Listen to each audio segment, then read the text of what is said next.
લોકમત ન્યૂઝમાં આપનું સ્વાગત છે।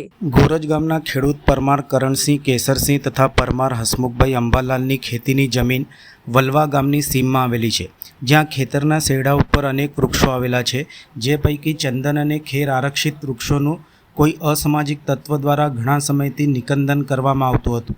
આ અંગે વલવા ગ્રામ પંચાયત અને સ્થાનિકોને સજાગ રહી કિંમતી વૃક્ષોનું છેદન કરનાર તત્વોને ઝડપી પાડવા ખેડૂતોને આહવાન કર્યું હતું।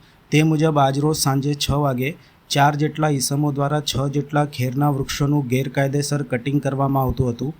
જાગૃત ગ્રામ્યજનોએ રેડ કરીને 4 પૈકી અજીત વજેસિંહ નાયક અને હિતેશ ગોપાલભાઈ નાયક બંને રહે વેડપુરને ઘટના સ્થળેથી ઝડપી પાડ્યા હતા, જ્યારે અલ્પેશ રમણભાઈ પરમાર અને અજય ચૌહાણ નામના બંને ઈસમો ઘટના સ્થળેથી ફરાર થવામાં સફળ રહ્યા હતા। ગ્રામ્યજનો દ્વારા વાઘોડિયા વન વિભાગ, મામલતદાર સહિત પોલીસને જાણ કરતા બંને ઈસમોને પોલીસને સોંપવામાં આવ્યા હતા।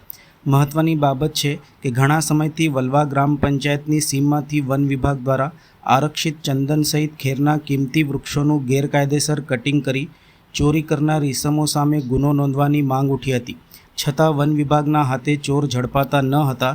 જો કે આજે ઘટના સ્થળેથી કુલ 4 ઈસમો પૈકી 2 ઈસમોને ગ્રામ્યજનોએ ઝડપી પાડતા વાઘોડિયા પોલીસ દ્વારા વન વિભાગને જાણ કરવામાં આવી છે। હવે જોવાનું એ છે કે વન વિભાગ ઘણા વખતથી બેફામ ગેરકાયદેસર આરક્ષિત વૃક્ષોનું છેદન કરનાર તત્વો સામે કેવા પ્રકારની કાર્યવાહી કરે છે અને કેટલા ગુનાઓનો ભેદ ઉકેલે છે। ખેર અને ચંદનના વૃક્ષોને ભારતીય વન અધિનિયમ અંતર્ગત આરક્ષિત વૃક્ષોની શ્રેણીમાં મૂકવામાં આવ્યા છે।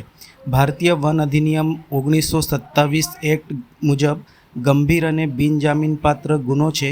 આ હેઠળ સજા અને દંડ બંનેની જોગવાઈ છે।